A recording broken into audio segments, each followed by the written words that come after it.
Social Security just announced the most recent Social Security Trustees Report for 2025, and the situation for Social Security looks like it's gotten worse. So last year when the report was announced, they said but by the year 2035, there would have to be a 17% reduction in benefits if Congress doesn't change anything.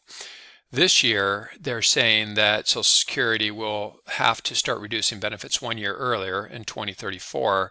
Instead of just a 17% reduction, now it's a 19% reduction. I want to show you where you can find this in the Social Security press release, but I also want to show you how you can stress test your retirement plan for this type of scenario. Okay, so what we're looking at here is the press release that came out on June 18th, 2025. And as you can see down here, it says if Congress does not act combined, trust fund reserves are currently projected to become depleted in 2034. At that time, there would be sufficient income coming in to pay 81% of scheduled benefits. So that's a 19% reduction in benefits that would take place in the year 2034 if Congress doesn't do anything.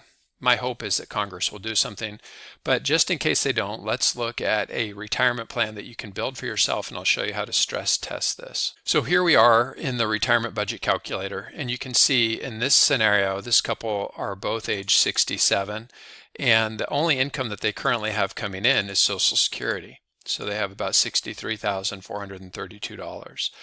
And down here in the year 2034, that's when Congress says they're going to have to reduce benefits.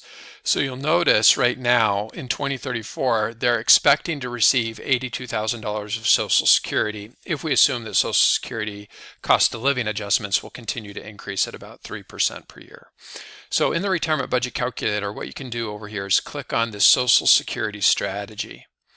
And then what we want to do is apply the projected 19% benefit reduction in the year 2034. This way we can model, we can see what happens to their financial plan if this reduction takes place. So we're going to save this. And now you'll see what happens in the year 2034. They only have $65,000 of income. So let me turn this off. So if there's no reduction, they'd have $82,000 of Social Security combined. If we turn that on and assume there's a reduction in benefits, now they have $65,000 of combined Social Security. So in this particular scenario, you can see they're taking portfolio withdrawals. This red over here represents the portfolio withdrawals that they're taking because their guaranteed income isn't enough to cover all of their expenses. And if we don't have any Social Security reduction in their particular plan, and if her life expectancy is age 86, they're going to die and still have about $353,000 remaining. If we see that Social Security strategy take that reduction in Social Security strategy, or that reduction in Social Security benefits take effect, you can see now when she dies, there's about $79,220. Now, the future is unknown and unknowable. Nobody knows what's going to happen with Social Security. My hope is that Congress will come up with a plan. Right now, they're primarily talking about either reducing benefits in the future or increasing taxes. One area that I really think would be smart for them to consider would be to invest a portion of the Social Security Trust Fund. It makes sense when you're doing retirement planning that the money you need in the short term you want to have low risk. But if you have people that aren't going to need Social Security benefits for 20, 30, 40 years, and if we were investing those funds similar to how Canada does or Norway does and their sovereign wealth funds, that could really make a huge difference for the longevity of Social Security. So there's three primary ways we can fix this. Reduce benefits, so have people start late instead of starting their full retirement age at 67. It could go up to 69. We could increase taxes.